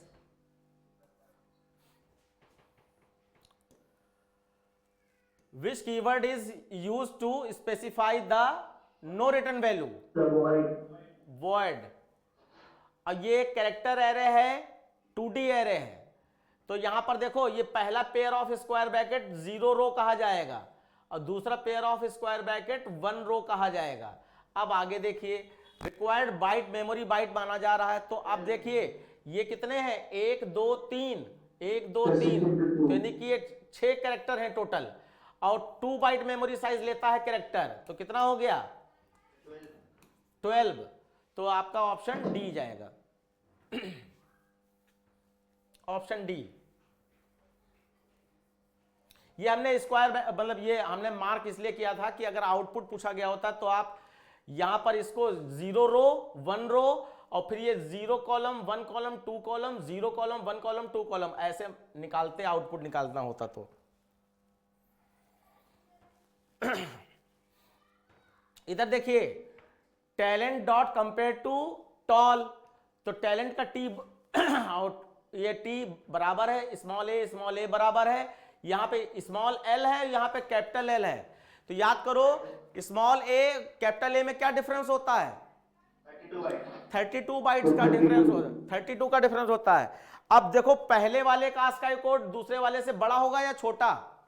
सर बड़ा होगा। बड़ा होगा, क्योंकि स्मॉल लेटर्स के ASCII कोड बड़े होते हैं और कैपिटल लेटर के ASCII कोड छोटे होते हैं। इसका मतलब प्लस का 32 आएगा। आपको काउंट करने की जरूरत नहीं है। कैपिटल स्मॉल के अगर सेम लेटर है तो कैपिटल स्मॉल के बीच में 32 का डिफरेंस होता है। उसके बाद देखिए call by value is known as pure method या प्योर फंक्शन। और कॉल बाय वैल्यू याद करो, कॉल बाय वैल्यू में फंक्शन कॉल करते समय वैल्यू भेजते हैं और वो फंक्शन तक पहुंचती है फॉर्मल पैरामीटर में, और फिर फॉर्मल पैरामीटर में कोई भी अगर चेंजेस करते हो तो वो फंक्शन में ही रहते हैं, फंक्शन से बाहर नहीं जाते हैं, यानी ओरिजिनल वैल्यू बदलती नहीं है। अब प्योर मेथड को थोड़ा सा याद करने की कोशिश करो। प्योर मेथड क्या था? जिसमें वैल्यू चेंज ना हो। प्योर मेथड में फॉर्मल पैरामीटर की वैल्यू चेंज नहीं होती है, और कॉल बाय वैल्यू में फॉर्मल पैरामीटर की वैल्यू चेंज हो जा रही है। फॉर्मल पैरामीटर में कॉल बाय वैल्यू में फॉर्मल पैरामीटर की वैल्यू चेंज अगर करते हैं तो वो उसका इफेक्ट बाहर नहीं जाता है, ये हमने अलग बता दिया। और प्योर फंक्शन में वैल्यू फॉर्मल पैरामीटर की चेंज ही नहीं होती है, ये बता दिया। उसके बाद जाए the original value of variable does not change as operation is performed on copied value. अब ये वाली बात कॉल बाय वैल्यू के लिए कही गई है। कॉल बाय वैल्यू में ओरिजिनल वैल्यू चेंज नहीं होती है अगर कॉपीड वैल्यू में कोई भी चेंजेस किया गया है।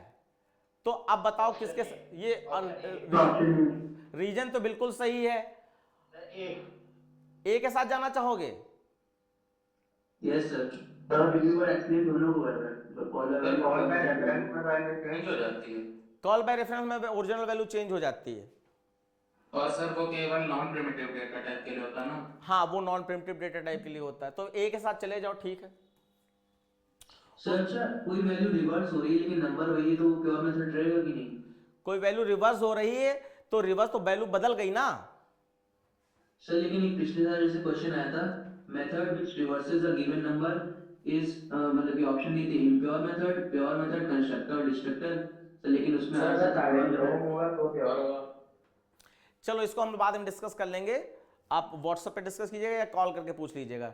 थोड़ा समय बचा है, ज्यादा से ज्यादा क्वेश्चन हो जाए। बताओ JRE stand for Java run time error है, ये जावा रन टाइम इन्वायरमेंट है, या जावा रिकर्सिव इन्वायरमेंट है, या जावा रिकर्सिव एरर है। तो दो नीचे वाले तो दोनों नहीं है, ऊपर वाले में से गेस मारो। सर ऊपर वाला ये होगा सर, रन टाइम एरर। चलो ठीक है, आप लोगों ने कहा तो यही मान लेते हैं। चेक जरूर कर लेना, अंदाजा ना मारना।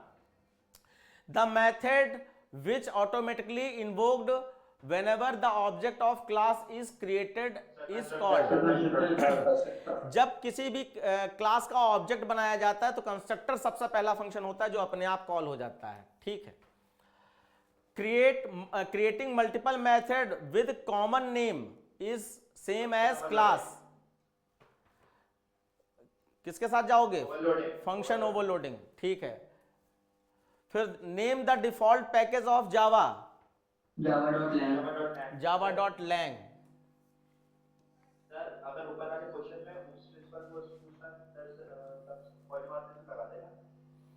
Multiple method with common name in same class, sir अगर उस प्रिंसिपल पूछता तो पॉलीमॉर्फिज्म में जाते। Function overloading is example of polymorphism. अगर मतलब मल्टीपल मेथड सेम नाम के हैं तो अगर पॉलीमॉर्फिज्म दिया है तो पॉलीमॉर्फिज्म के साथ जाओ, अगर पॉलीमॉर्फिज्म नहीं दिया तो फंक्शन ओवरलोडिंग के साथ जा सकते हो। when primitive data type is converted to corresponding object, तो primitive data type ऑब्जेक्ट में कन्वर्ट हो रहा है, boxing. Default value of character data type, अब देखो यहां पे गलत लिखा है बच्चे, ये /U40 ये होता है कैरेक्टर की डिफॉल्ट वैल्यू, और सिंगल कोट्स लगाना जरूरी है। लेकिन अभी फिलहाल इसी के साथ चले जाओ, क्योंकि नन ऑफ दिस दिया होता तो हम नन ऑफ दिस के साथ जाते।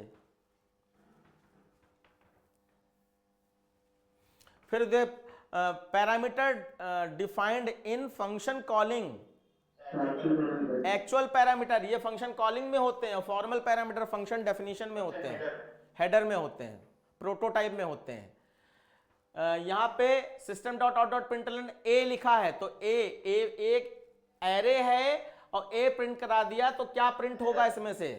एरर। हाँ, कोई इंडेक्स नंबर नहीं दिया है तो एरर आ सकती है, लेकिन सोच लो भैया। सर गार्डेड वैल्यू अगर कैरेक्टर एरर होती तो वो सारे एलिमेंट अलग अलग तब वो प्रिंट कर देता। अगर कैरेक्टर एरे होता तो ये सारे एलिमेंट इकट्ठे प्रिंट कर देता। तो नन ऑफ दीज और बेस एड्रेस, एड्रेस तो प्रिंट नहीं होता, एरर के साथ जाओ, ठीक है, एड्रेस प्रिंट नहीं होता, 1 2 3 4 प्रिंट होने का सवाल नहीं उठता है। कैरेक्टर एरे में खाली कैरेक्टर एरे होता तो सारे प्रिंट कर देता। सारे प्रिंट कर देता। कैरेक्टर एरे के पास ये एक ही लाइन में सारे कैरेक्टर और बिना कोई कॉमा वॉमा लगाया ऐसे प्रिंट कर देता, लेकिन उसमें इनिशियलाइज करते समय कॉमा लगाना जरूरी है। इसको देखो, क्लासेस एंड ऑब्जेक्ट, देखो एक ही चीज को एक से अधिक फॉर्म में रिप्रेजेंट किया गया। ये कार है और कार जो है फिर ये BMW भी है, ऑडी भी है, ये तो ये किसके साथ जाओगे? एक ही चीज को एक से अधिक फॉर्म में, पॉलीमॉर्फिज्म के साथ जाओगे। सर क्लास ऑब्जेक्ट भी हो सकता है। सर क्लास एंड अच्छा, क्लास एंड ऑब्जेक्ट भी हो सकता है, बिल्कुल सही, यही थोड़ा सा गड़बड़ होना जरूरी है, इसको ध्यान देना। ये क्लास एंड ऑब्जेक्ट ही है, पॉलीमॉर्फिज्म में ना जाओ। विच ऑफ द व्यवहारिक बातें नहीं करनी है बच्चों हम लोगों को, फटाफट कॉन्सेप्ट समझो, आगे बढ़ो। Which of the following is are principle of object oriented programming? सारे हैं, ठीक है। When a primitive data type is converted to corresponding object, auto boxing. देखो कितनी बार पूछा जा रहा है। State the value of y after following execute. x में 7 है और इस लेटर ट्रू फॉल्स देता है, तो 7 एक डिजिट है, नहीं फॉल्स दे देगा तो a। आउटपुट देखो, मिसिसिपी में s ढूंढना है तो 0 1 2 2 पे s है आपका, तो यहां 2 आ जाएगा। और यहां मिसिसिपी में लास्ट इंडेक्स ऑफ i ढूंढना है, तो 0 1 2 3 4 5 6 7 8 9 10, तो आई आपका 10 पे, इधर 10 आया और उधर कितना आया? 0 1 2 10 और 2 कितना हो जाएगा? 12 निकाल लेना बच्चा, अच्छा एग्जांपल था ये 12 हो जाएगा, ठीक है। फिर corresponding wrapper class of INT, integer I बड़ा होना चाहिए, इंटीजर का I. Variable that is declared with in the body of method, function के अंदर लोकल वेरिएबल, बिल्कुल सही है। फिर identify the correct array declaration, इसमें से कौन सी लाइन करेक्ट है? बी वाली करेक्ट है। देखो ये इसलिए गलत है कि किसी में पहले वाले स्क्वायर ब्रैकेट में वैल्यू लिख दी जो कि नहीं होती है, ये इसलिए गलत है, इसमें पहले वाले स्क्वायर ब्रैकेट में आई लिख दिया इसलिए गलत है। और ये वाले में लास्ट वाले में साइज होना चाहिए, लास्ट वाले में नहीं देकर पहले में दे दिया, तो इसलिए वो गलत है। अब यहां पर एक एरे दिया है जिसमें देखो यहां पे कोई कैलकुलेशन स्क्वायर ब्रैकेट में बच्चों अगर दे दें तो कैलकुलेशन का मतलब कैलकुलेट करके पहले वो इंडेक्स नंबर निकाल लो, तो 1 + 2 कितना हुआ? 3, तो इंडेक्स नंबर 3 पे क्या है? तो 0 1 2 3 44 है, बिल्कुल सही। Linear search option C can be used with both sorted और unsorted array. Linear search binary search का एक डिफरेंस है कि linear search unsorted array, option D क्या कह रहे हो? दोनों ऑप्शन सेम है, सी और डी। अच्छा सी और डी सेम है, हाँ तो फिर ये उनकी गलती है। हम अपना डिफरेंस बता रहे थे कि लीनियर सर्च और बाइनरी सर्च में डिफरेंस क्या है बच्चों, कि लीनियर सर्च अनसॉर्टेड एरे में होती है, यानी कि उसमें सॉर्टिंग होना जरूरी नहीं है, और बाइनरी सर्च सॉर्टेड एरे में होती है। और लीनियर सर्च में क्या होता है? It start search from beginning of the array, और बाइनरी सर्च में it start search from middle of the array. और लीनियर सर्च स्लो होती है, बाइनरी सर्च फास्ट होती है। ये 3 डिफरेंस याद रखिएगा। देखिए, method that convert a character to upper case is option D, ठीक है। टू अपर केस, अपर का यू बड़ा, सी केस का सी बड़ा, और ब्रैकेट में कैरेक्टर वैल्यू चाहिए, ठीक है। उसके बाद एरे 8 है कैरेक्टर टाइप का ऑक्युपाइड मेमोरी, सर 16 तो 2 बाइट मेमोरी लेगा, 2 into 8 कितना हो जाएगा 16। सी के साथ चले जाओ। This access specifier achieve the lowest level of accessibility private. Private ठीक है, बहुत अच्छा, मन में सबके आना चाहिए, भले ना बोल रहे हो आप। Identifiers is a name given to the package, class, interface, method, variable. बिल्कुल सही। आइडेंटिफायर का मतलब होता है कोई नाम, और वो नाम आप देते हो, किन किन चीजों के लिए नाम दे सकते हो। कोई पैकेज बना रहे हो उसके लिए नाम, कोई क्लास डिक्लेयर कर रहे हो उसका कोई नाम अपने आप डिसाइड कर सकते हो, कोई वेरिएबल डिक्लेयर कर रहे हो उसका अपना नाम दे सकते हो, कोई फंक्शन बना रहे हो, वॉइड इनपुट, इनपुट जो है गेट डेटा लिख सकते हो, अपना नाम लिख सकते हो कोई भी, और कोई ऑब्जेक्ट बना रहे हो उसमें भी अपना नाम लिख सकते हो। तो ये आइडेंटिफायर की सीधी सीधी डेफिनेशन दे दी गई है, बहुत अच्छा। इसमें पैकेज वर्ड एक और बढ़ गया है, वरना हम 4 चीजें बताते थे। अच्छा, इंटरफेस भी बढ़ गया, ये भी है सही। फिर identify allows the program to refer to the item from other place in the program. समझ लो यहां पे क्या कहा गया, identifier allow a programmer to refer to the item, item मतलब यही जो नाम ऊपर दिए गए, from other package in the program. तो ये सही है आपका। मान लीजिए किसी पैकेज में आपने कोई पैकेज का नाम XYZ लिखा है, तो दूसरे पैकेज में भी आप XYZ अगर लिखना चाहो तो लिख सकते हो। बताओ। सर पैकेज नहीं है, प्लेसेस है। प्लेसेस है, सॉरी हमने देखा नहीं।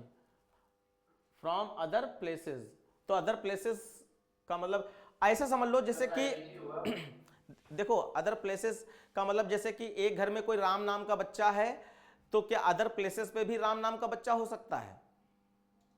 अगर इस सेंस में जाए सर हो सकता है। तो हो सकता है, तो फिर ए के साथ चले जाओ, क्योंकि 2 अलग अलग घरों में राम नाम का बच्चा हो सकता है, लेकिन एक ही घर में राम नाम का बच्चा नहीं हो सकता है। उसके बाद देखो, इन विच, हमारे भी नहीं समझ में आया, इन विच टेक्निक आर, कुछ क्वेश्चन फालतू के होते हैं, तो इसलिए हम उसको, अगर मेन होता तो हम जरूर उस पर ध्यान दिलाते हैं आपको। In which technique are the value of actual parameter copied to the formal parameter? Copy किसमें होती है वैल्यू? कॉल बाय वैल्यू में कॉपी होती है, कॉल बाय रेफरेंस कॉपी नहीं होती, उसमें एड्रेस जाता है सीधे। सर एड्रेस मतलब एड्रेस, मेमोरी एड्रेस, जो भी वैल्यू स्टोर होती है उसकी मेमोरी होती है, मेमोरी का अपना एक एड्रेस होता है। What will be the output of the following code? Lucknow है सबस्ट्रिंग 0,4, तो 0,4 का मतलब 0,3, 0 से 3 तक, तो 0 1 2 3, तो लक आ जाएगा ना। क्या आ जाएगा देखो, ये तो हाँ है, तो सी। ठीक, हाँ ठीक है, ठीक है। इसमें देखो, रीड द फॉलोइंग टेक्स्ट, जल्दी से पढ़ो, बताओ इसका क्या होगा। The Java compiler breaks the line of code into text is called tokens. These are the smallest element of Java program. ठीक है। The Java compiler identifies these words as tokens. These tokens are separated by the delimiters. Java tokens help the compiler. Which of the following is type of Java tokens? सब है। Tokens में identifier भी आता है, keyword भी आता है, operator भी आता है, ये सब है। Wrapper classes are available in package java.lang में, java.lang में ही सब कुछ होता है। मान लेना जब तक स्कैनर का स्पेसिफाई करके ना पूछा जाए, scanner math function, character function और SOPLN, ये सब java.lang में ही होता है।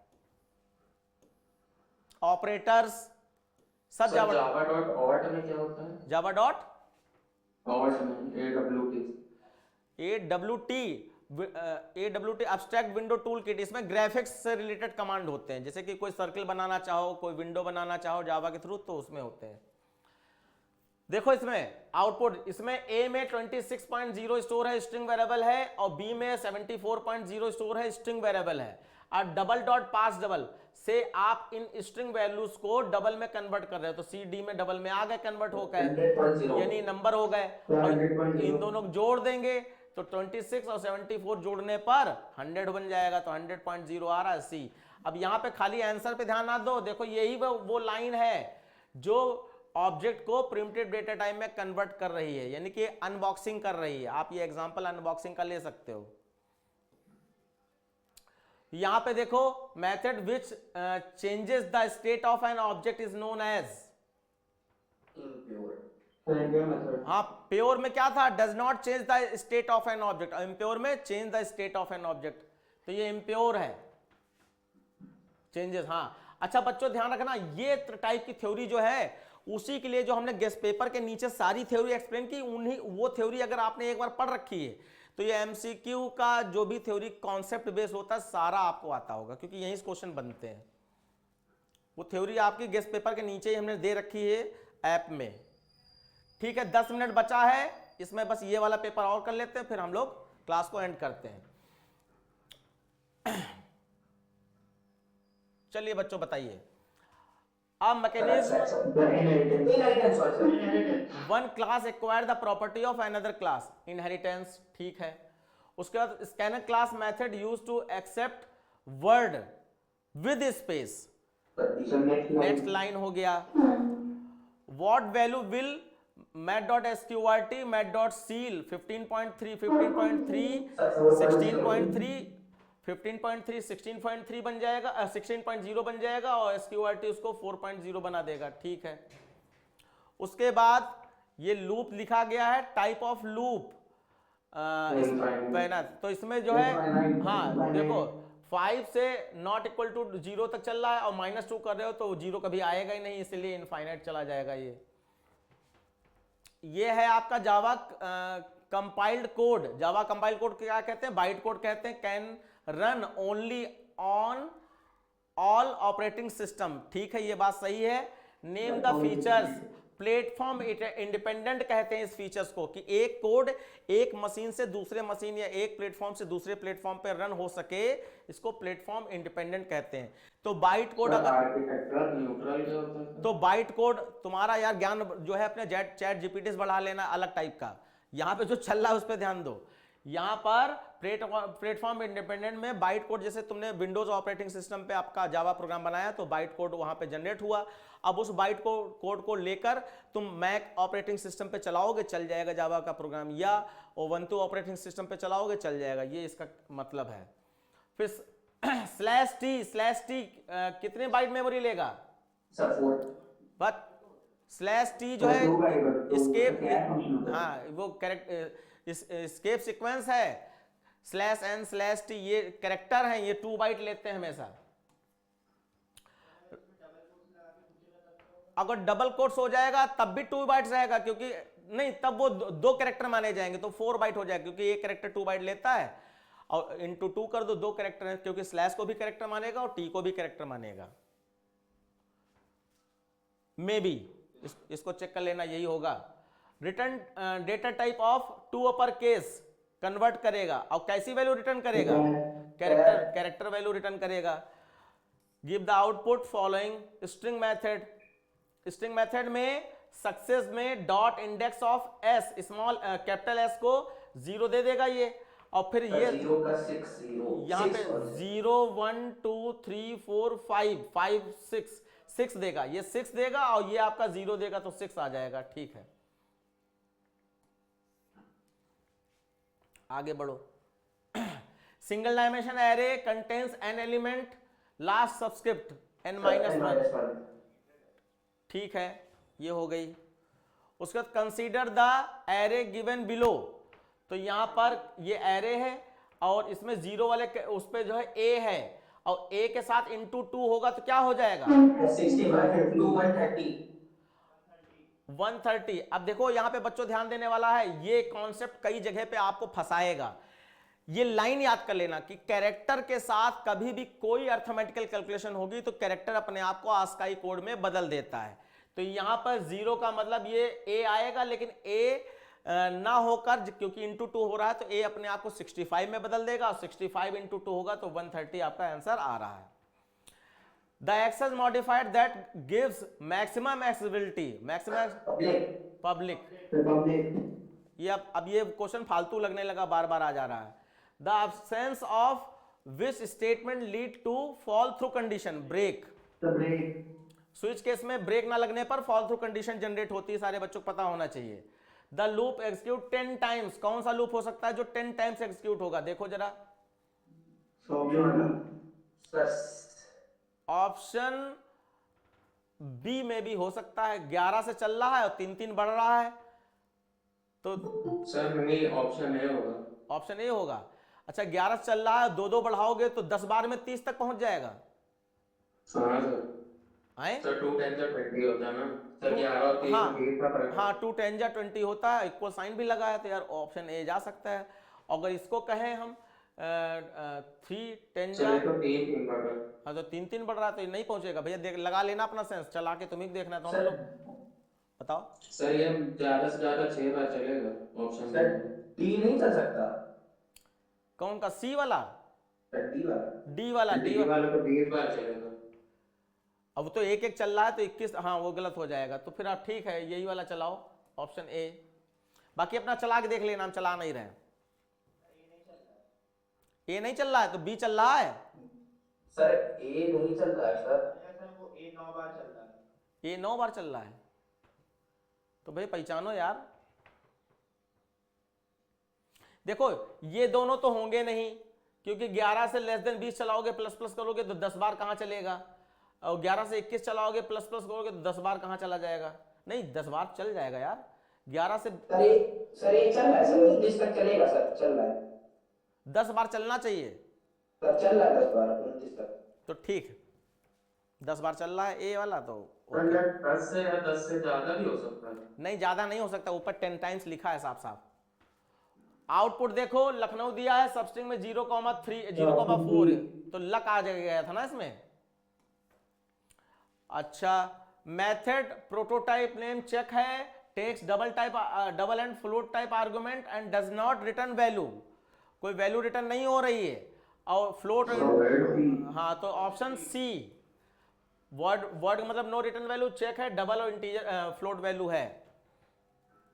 A student execute the following code to increase the value of the variable x to the power y, नहीं पावर क्या, by 2, तो ठीक है ये वाला कोड। Sir both 1 and 3। हाँ ऑप्शन डी। ऑप्शन डी सही है, क्योंकि हम लोग देख चुके हैं ये वाला भी सही है और ये वाला भी सही है। तीसरा, the number of values that a method can return is, देखो एक मेथड एक ही वैल्यू रिटर्न कर सकता है, लेकिन एक मेथड में एक से अधिक रिटर्न स्टेटमेंट हो सकते हैं इफ एल्स इफ लगा के, लेकिन वैल्यू एक ही रिटर्न होगी। Statement use to find the total number of string present in string array, option B ठीक है। और यहां पे एक्सप्लिसिट टाइप कास्टिंग हो रही है, सर ऑप्शन ए होगा। अच्छा एरे है, सॉरी स्ट्रिंग एरे है। अब इस समय हम थक गए इसलिए हम जल्दी जल्दी कर रहे थे। ये एरे है तो एरे में गोल वाला ब्रैकेट नहीं लगता है लेंथ फंक्शन में, ये याद रखना है आपको। और उसके बाद ये वाला देखो कौन सी टाइप कास्टिंग हो रही है, एक्सप्लिसिट। हाँ पर्सनली किसी डेटा टाइप के साथ में या किसी वैल्यू के साथ में गोल वाला ब्रैकेट अगर लिख के डेटा टाइप लिखते हो तो वो हमेशा एक्सप्लिसिट ही होगा। ये देखो अच्छा ये स्वैपिंग का प्रोग्राम है, कौन सी लाइन ऊपर होगी कौन सी लाइन नीचे होगी, तो देखो सबसे पहले टी वेरिएबल डिक्लेयर होगा, फिर a is equal to B और b इज इक्वल टू, हाँ तो देख लो पहले देखो हम नहीं ऐसे नहीं, पहले नंबर 1 पे हमने ये t डिक्लेयर किया, फिर t में ये वैल्यू ले ली, तो ये आपका 3 4 वाला आ जाएगा, और फिर a की वैल्यू उसमें चली गई, अब a खाली है तो a में b की वैल्यू आ जाए, तो ये हो गया और फिर ये हो गया। अब देखो इसको देखो कौन जाएगा, 3 4 1 2,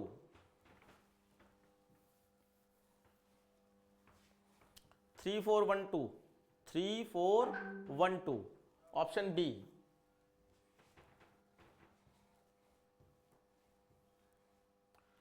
अब बच्चों हम यहीं पे हम लोग जो है थोड़ा सा रोक लेते हैं, क्योंकि ये अभी हम लोग किस पेज पे पहुंचे, हम लोग यहाँ 28 पेज पे पहुंचे हैं, 65 है, इसका मतलब इसमें बहुत सारा डेटा है। आप इसको बस ऐसे स्क्रॉल करते हुए चले जाइए। और जब आप हमने लास्ट में एमसीक्यू क्यों रखे थे कि एमसीक्यू एक नज़र बस फटाफट देखते चले जाओ, जो अलग टाइप के उनको थोड़ा सा नोट कर लेना। तो अभी एक दो पेपर इसमें ऐसे हैं, जैसे वो कौन सा स्कूल था, सेंट लोरेटो या सेंट एग्नेस करके था, उसके क्वेश्चन अलग टाइप के थे, उसका पेपर आपका सेपरेट पड़ा भी हुआ है, उसको देख लेना। हम लोग कंफ्यूज हुए थे उस दिन, थोड़ा सा चला के देखना पड़ गया था। बाकी बहुत अच्छा पेपर होगा, आप लोग बिल्कुल निश्चिंत रहिएगा, क्योंकि इतने सारे क्वेश्चन देखने के बाद आपका माइंड सेट हो चुका होगा कि आपका माइंड अपने आप सही आंसर पे ही टिक करेगा। बस ये है, इधर उधर भटको नहीं, जो आपको रास्ता दिखाया है आपने, आपके टीचर ने, स्कूल वाले हों या हमने दिखाया है, बस उसको फॉलो करो। और वो बच्चा है इस समय जो क्या नेलाबो क्या करके था यार बच्चा, वो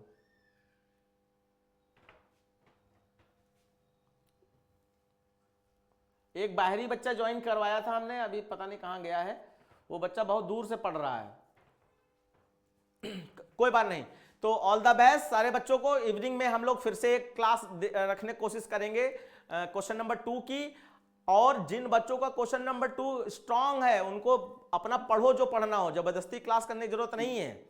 जिनको लगता है कि हमें अपने आप तो पढ़ना ही पड़ेगा, तो सर ही करवा रहे हैं, लाओ उन्हीं के साथ कर लें, तो वो बच्चे, सारे बच्चे जरूर ज्वाइन कर लें। और अगर हमें response question number 2 guest sheet से करवाएंगे? क्वेश्चन नहीं, इसी टाइप की सीट हमने बनाई है, जैसे ये अभी दिखाई थी ऐसी बनाई है, और ये सीट दोनों हम अभी डाले दे रहे हैं उस पर। सोल्यूशन तो आपको क्वेश्चन नंबर 2 के अपने आप ही करने पड़ते हैं। तो ठीक है बच्चों, आज की क्लास यहाँ पर ओवर। और बाकी ये अभी वीडियो में लाइव भी डाल दे रहा हूँ यूट्यूब पर, तो जो भी बच्चे देखें वो भैया वीडियो को अप्रिशिएट जरूर कर दें। ठीक है, ऑल द बेस्ट बच्चों।